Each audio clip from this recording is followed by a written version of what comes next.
नमस्कार दोस्तों, स्वागत है आप सभी का ऑनलाइन डॉफर्स्ट यूट्यूब चैनल पर। इस वीडियो में हम बात कर रहे हैं एक बड़ी और लेटेस्ट अपडेट के बारे में जो कि संबंधित है जीआईसी प्रवक्ता भर्ती को लेकर विस्तृत विज्ञापन जारी कर दिया गया है। जैसा कि दोस्तों आप जानते हैं कि जीआईसी प्रवक्ता भर्ती को लेकर उत्तर प्रदेश लोक सेवा आयोग ने आज 12 तारीख को इसको लेकर विज्ञापन जारी करने की जानकारी दी गई थी। और अब ऐसे में आप सभी का जो इंतजार है वो समाप्त हो गया है। उत्तर प्रदेश लोक सेवा आयोग के माध्यम से जीआईसी प्रवक्ता भर्ती के संबंध में विस्तृत विज्ञापन जारी करने के साथ ही पूरी जानकारी दे दी गई है। अब जीआईसी प्रवक्ता भर्ती को लेकर विज्ञापन आ गया है तो आपके मन के सभी सवालों के जवाब मिल जाएंगे। बीएड को लेकर, योग्यता के बारे में, सिलेबस के बारे में, चयन प्रक्रिया को लेकर और भी बहुत सारी जानकारियों को लेकर मैं आपको डिटेल में जानकारी दूंगा। चैनल को सब्सक्राइब करके बेल आइकन को दबा लें और वीडियो को लाइक कर दें जिससे कि आपको रियल ऑथेंटिक जानकारी ऑनलाइन अडाफो स्टडी यूट्यूब चैनल के माध्यम से मिलती है। सीधे शुरुआत करते हैं मुद्दे की। यहाँ पे आप सभी को देखने के लिए मिलेगा ऑफिशियल नोटिफिकेशन जो कि संबंधित है उत्तर प्रदेश लोक सेवा आयोग के माध्यम से जीआईसी लेक्चरार को लेकर। देखो, मैं आपको एक बात बता दूं कि जीआईसी लेक्चरार यानी कि जीआईसी प्रवक्ता ये सेम एलटी ग्रेड की तरह है। यानी कि आपने देखा होगा कि एलटी ग्रेड की वैकेंसी होती है, जैसे टीजीटी पीजीटी होती है ना। तो TGT is equal to LT grade, PGT is equal to GIC प्रवक्ता। अब यहाँ प्रवक्ता पुरुष के अंदर राजकीय इंटर कॉलेजों में भर्ती देखने के लिए मिल रही है। इसको लेकर विज्ञापन आ गया है 12/8/2025, यानी कि आज से आपके आवेदन शुरू हो गए। 12/9 तक आप आवेदन कर सकते हैं। 19 सितंबर तक अगर आपके आवेदन में कोई गलती हो जाती है तो उसमें आप संशोधन भी कर सकते हैं। सबसे पहले आवेदन करने से पहले आपको ओटीआर कराना पड़ेगा। ओटीआर का मतलब वन टाइम रजिस्ट्रेशन है, आप जानते होंगे। नहीं जानते हैं तो एक बार करवा लेना, बिना इसके आप आवेदन नहीं कर पाएंगे। ठीक है, इस वाली वेबसाइट पे आपको जाना है, उसके बाद में आपको ये वाली वेबसाइट आवेदन करने के लिए मिलेगी।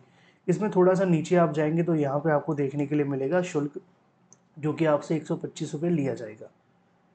हर भर्ती में ऑलमोस्ट सेम ही देखने के लिए मिलता है, कोई ज़्यादा कम नहीं है। ठीक है, इसके अलावा अब आते हैं थोड़ी काम की बातों पे। काम की बात यहाँ पे देखने के लिए मिलती है रिक्त पदों के बारे में। अगर बात की जाए तो टोटल पद कितने हैं? 1471 पद हैं। मेल के 777 हैं, 694 पद हैं। बाकी के जो पद हैं वो थोड़े रिजर्व हैं, उन पर आपको जाने की आवश्यकता नहीं है। आपके लिए ये 3 पद हैं। ठीक है, महिलाओं के लिए 694, मेल के लिए 777 और यहाँ पे 1471 पद हैं। आरक्षण की बात की जाए तो जो यूपी के अभ्यर्थी उनको आरक्षण मिलेगा, ओबीसी एससी वाले अभ्यर्थियों को। ठीक है, बाकी ईडब्ल्यूएस को लेकर यहाँ पे जो आरक्षण होगा वो भी आपको देखने के लिए मिल जाएगा, क्योंकि एज में तो उनको मिलता नहीं है। तो ये बात आपके लिए हो जाती है। अब आती है मुद्दे पर। देखो, अब जीआईसी लेक्चरार की वैकेंसी है ना, यहाँ पे सबसे बड़ा सवाल होगा योग्यता के बारे में। क्या योग्यता देखने के लिए मिलेगी? देखो, ज़्यादातर जो योग्यता होती है जीआईसी लेक्चरार में वो आपकी पोस्ट ग्रेजुएट की होती है। पोस्ट ग्रेजुएट की, अब पोस्ट ग्रेजुएट की योग्यता आप समझते हैं कि आपके पास में क्या होनी चाहिए? या तो एमए एमएससी होनी चाहिए, या कंसर्न सब्जेक्ट के अंदर आपके पास में मास्टर डिग्री होनी चाहिए। मास्टर डिग्री का मतलब भी वही है, पर स्नातक का मतलब भी वही है, पोस्ट ग्रेजुएट भी वही है। अगर मैं कोई भी शब्द बोलूँगा तो तीनों का मतलब एक ही होगा। ठीक है, क्योंकि यहाँ पे आपको तीनों शब्द देखने के लिए मिल जाएंगे। तो यहाँ पे आप सभी के सामने पद देखने के लिए मिल जाएंगे। अगर बात की जाए पदों की संख्या के बारे में तो पद आप पहले देख लो। लिखा हुआ है कि इंग्लिश के पद कितने हैं।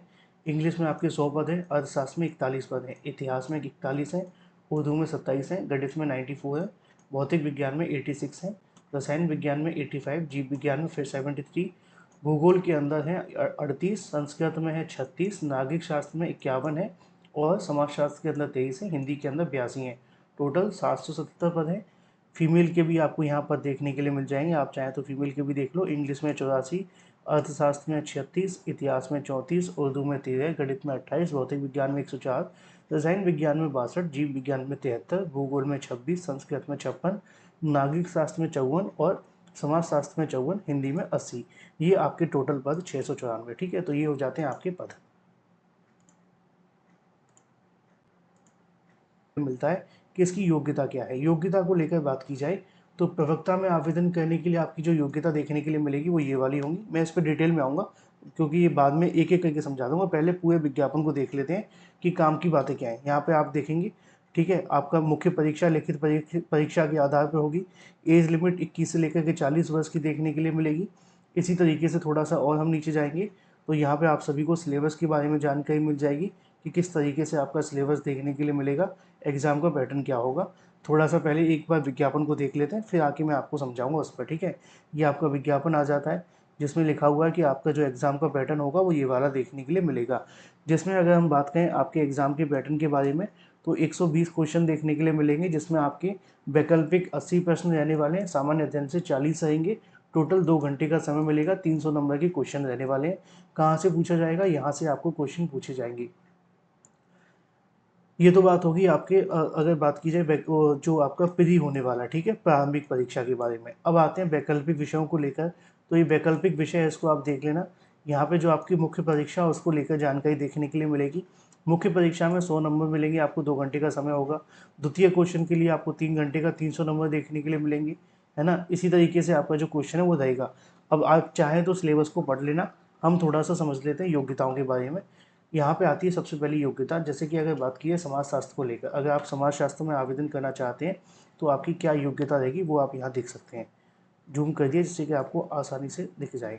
यहाँ पे आपको देखने के लिए मिलेगी योग्यता। भारत में विधि द्वारा स्थापित किसी विश्वविद्यालय से मान्यत विश्वविद्यालय जो संबंधित विषय में आपने स्नातक किया हो। अब संबंधित विषय क्या है? संबंधित विषय का मतलब ये है कि आपने समाजशास्त्र में, भूगोल में, अर्थशास्त्र में, नागरिक शास्त्र में, भौतिक विज्ञान या रसायन विज्ञान, गणित, अंग्रेजी के अंदर, ठीक है। अब ये जो सब्जेक्ट है ना, इसको आपको समझना है। इनमें से जिस भी सब्जेक्ट में आपने मास्टर की डिग्री ले रखी है, अगर आपके पास है तो आप अपने लिए इसमें आवेदन कर सकते हैं। अब अगर आपने मास्टर डिग्री रसायन विज्ञान में ली है तो आवेदन करो, भौतिक विज्ञान में ली है तो भौतिक विज्ञान में आवेदन करो, गणित में ली है तो गणित में आवेदन करो, अंग्रेजी में ले रखी है तो अंग्रेजी में आप आवेदन करिए। इसी तरीके से समाजशास्त्र के अंदर, भूगोल के अंदर और अर्थशास्त्र के अंदर, चाहे आप मेल हैं फीमेल हैं, बस इतना सा है कि आपके पास में इस सब्जेक्ट के अंदर मास्टर की डिग्री होनी चाहिए, यानी कि पोस्ट ग्रेजुएट आप होने चाहिए। अगर आप हैं तो आप आवेदन कर सकते हैं। ये आपकी पहली योग्यता है। दूसरी योग्यता क्या कहती है? दूसरी योग्यता ये कहती है कि आपके पास में बीएड होना चाहिए। बीएड लागू कर दिया गया है। बीएड को लेकर पहले से ही चीज़ें चल रही थी कि बीएड लागू होगा, बीएड लागू हो चुका है। प्रवक्ता को लेकर बात की जाए तो प्रवक्ता इतिहास की जब बात आती है तो लिखा हुआ है कि भारत में विधि द्वारा स्थापित किसी विश्वविद्यालय से आपने स्नातक की उपाधि की हो। किसके अंदर लिखा हुआ है? प्राचीन इतिहास में, मध्यकालीन इतिहास में या आधुनिक इतिहास में। अगर आपके ये विषय हैं तो आप आवेदन करेंगे, बीएड तो आपसे मांगा ही जाएगा। इसी तरीके से जीव विज्ञान को लेकर है कि आपने जीव विज्ञान के अंदर आपकी पोस्ट ग्रेजुएशन है, ग्रेजुएट है, तो आप आवेदन कर सकते हैं। बीएड तो आपसे मांगा ही जाएगा। अब जीव विज्ञान में वनस्पति विज्ञान है, जंतु विज्ञान में से आपके पास सब्जेक्ट होना चाहिए। हिंदी की जब बात आती है तो यहाँ पर संस्कृत वाला जो केस है फंस जाता है। लिखा हुआ है भारत में विधि द्वारा स्थापित किसी विश्वविद्यालय से मान्यत विश्वविद्यालय संस्था में हिंदी विषय में स्नातक की उपाधि और एक विषय के रूप में संस्कृत कला के साथ अगर आपने स्नातक कर रखा है तो आप हिंदी में आवेदन कर पाएंगी। हिंदी में हमेशा से संस्कृत को लेकर समस्या आती है। बिना संस्कृत के बेस पे आप आवेदन नहीं कर पाएंगे, चाहे वो टीजीटी हो या पीजीटी, क्योंकि अब तो ऑलमोस्ट योग्यताएं भी सेम हो गई हैं। तो ये आपको देखना है। बीएड तो आपसे मांगा ही जाएगा। उर्दू है तो उर्दू के साथ में आपने पोस्ट ग्रेजुएट किया हो प्लस आपके पास बीएड होना चाहिए। संस्कृत के अंदर आपको कुछ नहीं मांगा जाएगा। संस्कृत में आपके पास संस्कृत की पोस्ट ग्रेजुएशन की डिग्री होनी चाहिए प्लस बीएड होना चाहिए, आप इसमें आवेदन कर सकते हैं। कुछ अगर योग्यताएं रह गई हैं तो आप इसके बारे में यहाँ से पढ़ भी लेना, यहाँ पे भी आपको देखने के लिए मिल जाएगी, क्योंकि इन्होंने सारी की सारी जो योग्यता है वो इसी में बता दी है, ठीक है। क्योंकि देखो ज़्यादातर सब्जेक्ट की योग्यता तो इसी में पता चल गई थी, चाहे आप समाजशास्त्र के आते हैं, भूगोल से आते हैं, अर्थशास्त्र से आते हैं, नागरिक शास्त्र से आते हैं, या भौतिक विज्ञान से, रसायन विज्ञान से, गणित से या अंग्रेजी से। अगर आपने मास्टर डिग्री ले रखी है अपने सब्जेक्ट में तो आप आवेदन कर सकते हैं। तो ये तो बात हो जाती है सब्जेक्ट वाइज योग्यताओं के बारे में। कुछ अधिमानी योग्यताएं भी दी गई हैं। अब अधिमानी योग्यता क्या होती है वो आपको समझनी है। अधिमानी योग्यता वो योग्यता होती है कि मान लो कि एक पद बचा हुआ है लास्ट में, है ना। अब दो अभ्यर्थी एक पद के लिए दावेदार है। एक अभ्यर्थी है जिसने बीएड कर रखा है, ठीक है, और दूसरे ने भी बीएड कर रखा है, ठीक है, क्योंकि ये तो मेन योग्यता है, बीएड तो करनी पड़ेगी। ये भी पोस्ट ग्रेजुएट है और ये भी पोस्ट ग्रेजुएट है। तो अब इसमें बचा क्या? इसमें ये बचा कि देखो BEd plus post graduate, BEd plus post graduate. लेकिन अब इनमें से ये देखा जाएगा बेहतर कौन है। बेहतर कैसे होगा? मान लो कि इस अभ्यर्थी ने पीएचडी कर रखी है, पीएचडी कर रखी है, इसने नहीं कर रखा कुछ भी, है ना, इसने कुछ भी नहीं कर रखा। तो ऐसे केस में इसके पास एक एक्स्ट्रा योग्यता है, तो इनको कहीं ना कहीं बेनिफिट दे दिया जाएगा। इसी तरीके से इनके पास में मान लो कुछ और है, जैसे कि देखो आपको समझाता हूँ, अब ये समझ लेना, यहाँ पर समझ में आ जाएगा। लिखा हुआ है कि यहाँ पे जो आपकी अधिमानी योग्यता होगी वो लिखी है कि अन्य बातों के समान होने पर सीधी भर्ती में ऐसे अभ्यर्थी को अधिमानी अर्हता दी जाएगी जिसने, अगर हम बात करें, सेना में कम से कम 2 वर्ष की अवधि तक सेवा दी हो, या तो 2 साल तक सेना में रहा हो, या जिसने राष्ट्रीय कैडेट को एनसीसी का बी प्रमाण पत्र उसके पास हो, तो उनको मौका मिल जाएगा। तो इस प्रकार की योग्यताएं होती हैं जो दी जाती हैं। अब यहाँ पे कुछ दस्ती बाधित थे, है ना, उनके भी यहाँ योग्यता दी गई, चाहे तो आप पढ़ लेना। तो ये पूरा का पूरा विज्ञापन है और इसमें कुछ ज़्यादा खास है नहीं है।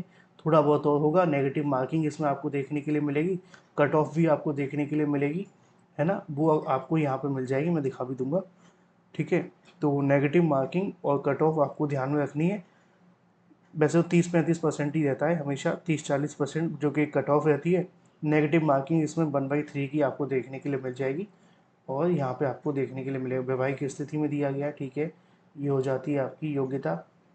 इसके अलावा नीचे आते हैं तो यहाँ लिखा हुआ देखो, ये रहा कट ऑफ आपको यहाँ मिल जाएगी 40% और 35%, ये आपकी कट ऑफ है। ठीक है, 1/3 की नेगेटिव मार्किंग है, ये वाली नेगेटिव मार्किंग है।